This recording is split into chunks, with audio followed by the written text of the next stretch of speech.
We're going to see the inflammatory bowel disease. Here we have ulcerative colitis and Crohn disease. Here we have ulcerations of the mucosa and submucosa.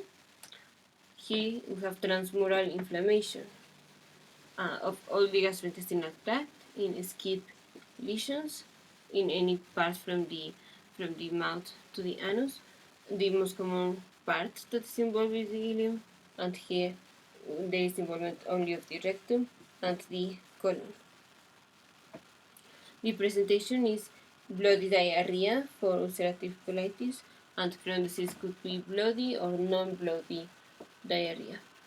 There will be extra intestinal manifestations like pyoderma gangrenosum, erythema nodosum, uveitis, episcleritis, aphthous ulcers, most commonly seen on Crohn disease.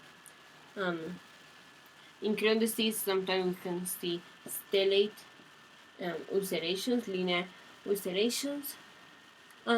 Here we have friable mucosa, cobblestone, creeping fat,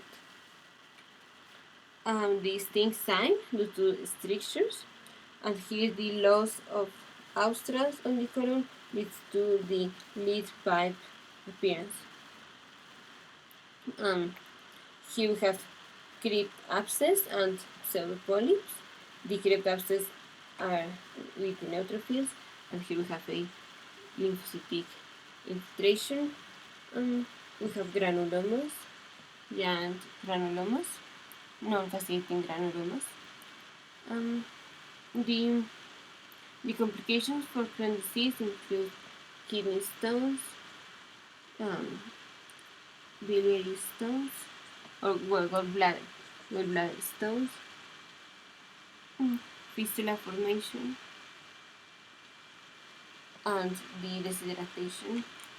The treatment for ulcerative colitis and Crohn disease is quite the same. In acute flares, we will give steroids and sometimes with anti-tumor necrosis factor, like infliximab. Remember that infliximab predisposes the patient to reactivation of tuberculosis and melanoma. The treatment for remission could be adenosine and prednisone. For mild disease and localized disease is adenosine. For diffuse disease it is prednisone and hydrocortisone.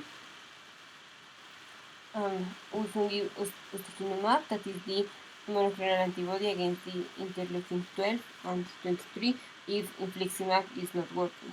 And for the fistula formation, remission, and maintenance in Crohn disease, we will give the tumor necrosis factor alpha inhibitors, could be infliximab, could be adalimumab, and if this doesn't work, then we give natalizumab. And we will give 6 mg or azathioprine if we want to wean off the patient from steroids, or we will need to check the levels of the thiopurine enzyme. This enzyme metabolizes these ones, and 1 in 300 people, most of them, has this deficiency of the enzyme, and so we cannot give this.